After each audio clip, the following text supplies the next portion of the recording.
Hey Samford fans, welcome into another edition of the Samford Sports Wrap-Up. I'm John McAfoose, happy to be joined again today by Samford softball head coach Mandy Burford-Johnson. Mandy, of course, always appreciate the time. Thanks for having me. Well, another good SoCon season for you guys right now, 10-4. You're in a tie for first going into the last regular season weekend, and I know if you kind of flash back to the beginning of the season, if someone told you you were going to be in this position, you'd probably be pretty happy to be in first going into that last weekend. Yeah, we've actually talked about that a good bit with the team, is that kind of have that chip on our shoulder attitude, because we played a lot of really good competition in those first couple of weeks, and we just tried to keep our confidence up and not let the losses defeat us, and carry positives out of each and every game. And then when we entered conference play, we were on a good note. We came back from Ole Miss playing really well before we went into conference play, and I'm just really proud of the perseverance that the girls have showed to sustain it week in and week out, and know that these games we have to take care of, and know the competition and rise to the occasion. Where have you seen the most improvement in your team from the beginning of the season until now? I know you're really happy with the development of the upperclassmen. Yeah, the upperclassmen have played a huge role, and you and I were just talking about that it's been a long time since I had a group of seniors that are all contributing in the lineup day in and day out. Kelsey Royalty is leading the conference and hitting right now at .449 and .526 over her last 30 at-bats. Madison's been a constant the entire year. Hannah's leading it in RBIs, and Anna Lynn's kind of fluctuated between the number 1 and number 2 seed. So I'm just proud of them. They've decided that they wanted as freshmen, and they wanted it again as seniors, and they've got, we talked about how that junior class was going to be so leadership driven behind them, and the juniors and seniors have really just come along strong, and I'm just proud of them. It's just been, I'm glad for them to go out with an opportunity to win conference. There's been a change for you too. You made the switch from third base coach to go into the dugout. What kind of led to that? Well, we weren't hitting well at the time, and I was getting flustered at third base, and they read into so much as to what my emotions are and what I'm saying, and so I'm trying to be more encouraging, and I started just trying to give them more pointers from the dugout. It started at Troy right before we started conference play, and then it just turned into the situation where it was helping, and we can see like what the pitcher's tendencies are, what she might be throwing, and so I think it's been beneficial for everyone, and I actually enjoy it because I get to do more coaching in the game.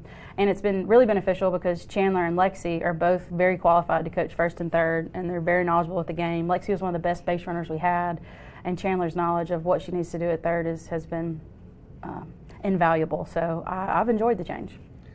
At Chattanooga this week, and obviously a big series again, you're tied for first. Just give us a little preview about what you expect to see from the Mocs. Well, Chattanooga leads the SoCon and ERA.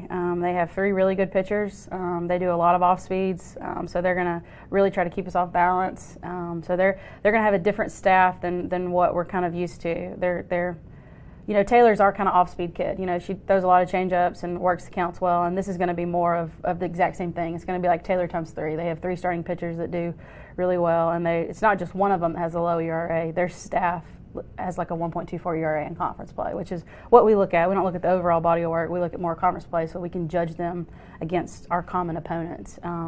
So we're going to have to hit the ball. I think our pitchers are coming into it with some confidence, and I feel really confident in all 5 of them now. The freshmen had a pretty good outing last night.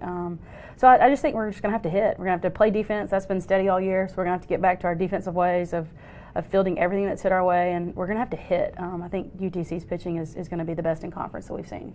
The other big series with a lot of implications is UNCG ETSU. How closely will you be following along with the scores from that series? I'll be following along closely. I'm going to try to keep the girls less out of it so that it doesn't amp them up so much before the game. But yeah, they play 2 games at 1 and 3, and we don't play until 7 o'clock on Saturday night. So we'll be able to see what we need to do. But more or less, we just have to take care of business. If we go up there and we do what we're supposed to do, then it's in our hands. And it seems like every year it comes down to this of it being in our hands between first and the 4th seed. And so hopefully, we're ready for the challenge.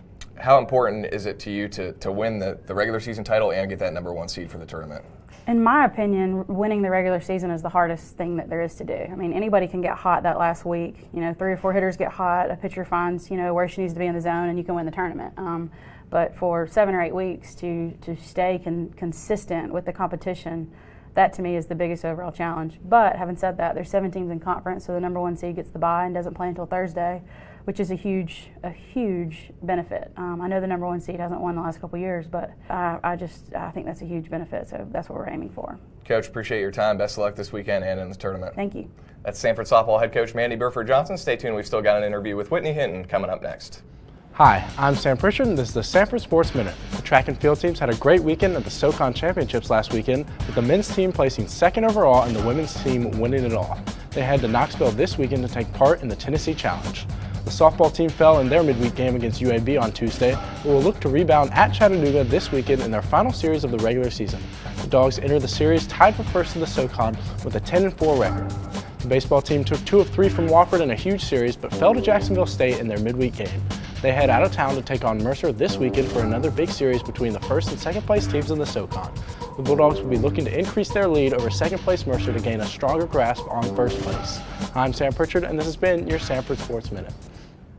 Welcome back to the Samford Sports Wrap-Up. I'm joined now by Samford infielder Whitney Hinton. Whitney, appreciate you being here. And it's kind of been a tale of 2 seasons for your team. The non-conference was a little bit up and down, a lot of really good competition, and then you guys have really picked it up once SoCon play started. What have you seen from the team? Where have you kind of seen the most improvement from the beginning of the season until now?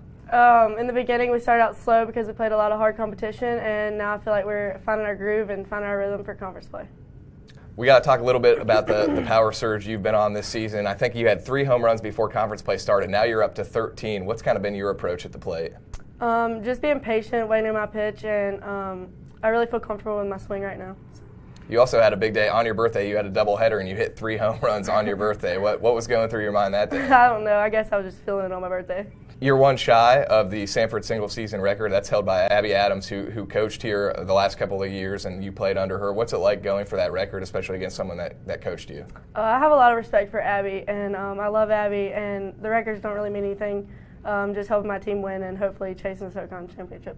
Whitney, infield play has been really good all season long. Second in fielding percentage in the SoCon. You're tied for first in double plays turn. Just talk a little bit about what it's like to be a part of that infield. So I think our defense is really solid this year, and I think we work well together. I know where everyone's going to be. I know where the throws are going. I know that Maddie's going to be at second when I get a ball if we need to turn it double play, and I know that Madison Couch is always going to stretch good for us and hopefully get the double play. Obviously a really big series for you guys against Chattanooga this weekend. Just tell us a little bit about what you expect to see from the Mocs.